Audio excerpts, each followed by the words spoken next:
John Dankoy. Je suis chargé de recherche CAMES en agroéconomie. Je suis directeur général de l'Institut tchadien de recherche agronomique pour le développement ITRAD. Monsieur John Dang, nous sommes à Rouen. Et vous, hier, le ministre des Finances, Monsieur Cordier Bednoura, a présidé une conférence et il était question de l'agriculture, de l'entrepreneuriat. Pouvez-vous nous reprendre un peu les grandes lignes de cette conférence et pourquoi le choix sur l'agriculture? Oui, d'abord le choix sur l'agriculture, je crois que ça va être vraiment une occasion pour développer l'agriculture africaine, parce que nous tous, dans un contexte de changement et variabilité climatique, et aussi dans un nouveau paradigme de l'agriculture intelligente, je crois qu'une institution comme la Banque africaine de développement est très bien placée pour pouvoir aider les pays africains à améliorer donc leur production et productivité agricole pour pouvoir répondre à ces exigences de l'heure. Maintenant, par rapport aux questions qui ont été abordées hier et qui a vraiment retenu mon intention, il a insisté sur la question d'infrastructure, également sur la question de transformation, aussi sur la question d'allègement des travaux des femmes pour leur permettre de mener d'autres activités génératrices de revenus. Ça veut dire que si on allège la pénibilité des travaux des femmes, ça peut par exemple leur permettre de se réconcentrer sur la transformation des produits agricoles, d'autant plus que c'est beaucoup plus la spécialité des femmes, et faire la mise en marché, et comme ça, en s'allégeant des travaux, ça peut leur permettre d'amener davantage de produits transformés au marché pour les vendre. Parlons de l'entrepreneuriat. Ce qui caractérise un peu l'économie africaine aujourd'hui, c'est le secteur informel. Comment pensez-vous que les politiques doivent être mises en place pour prendre en compte cette dimension de l'économie informelle? Peut-on formaliser l'informel? Formaliser l'informel, c'est faciliter d'abord la création d'entreprises. Il y a beaucoup de pays africains actuellement qui œuvrent dans ce sens à la facilitation des créations d'entreprises. Déjà, le problème qui est un peu difficile en ce moment-là, c'est de pouvoir garantir également les investissements. Ça, je crois que c'est un peu un maillon faible qui fait que souvent les gens ont peur d'investir là-bas parce qu'ils ne sont pas sûrs de pouvoir s'en sortir. Et il faut faciliter le climat des affaires.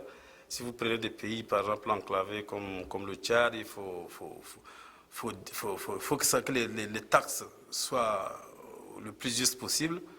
Et la plus grosse question, c'est la question d'énergie. Vous savez que quand on travaille dans le domaine agricole, il y a des produits périssables. On ne peut pas s'engager dans l'entrepreneuriat agricole, dans la mesure où on court les risques de perdre des produits simplement parce qu'on n'a pas de conditions pour les stocker, pour les garer. Il a très souvent été question du placement des cadres tchadiens dans les institutions internationales. Nous sommes à Rouen, et précisément à EDITPA, qui est l'institut agronomique ici à Rouen. Vous êtes là pour enseigner des modules à des étudiants français. Qu'est-ce que cela vous dit d'être là en tant qu'Africain et contribuant peut-être au développement de l'Afrique?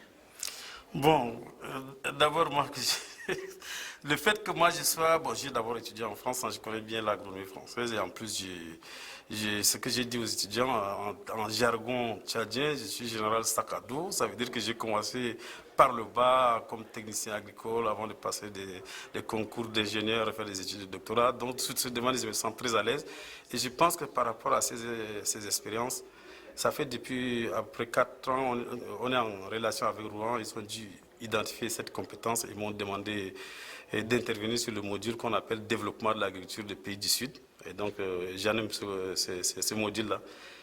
Ça fait déjà la deuxième année que j'interviens pour ce module-là, que j'ai accepté avec très fierté. Et je salue également la disponibilité d'esprit des étudiants, aussi bien français qu'africains, qui sont là, qui sont très intéressés à ce cours.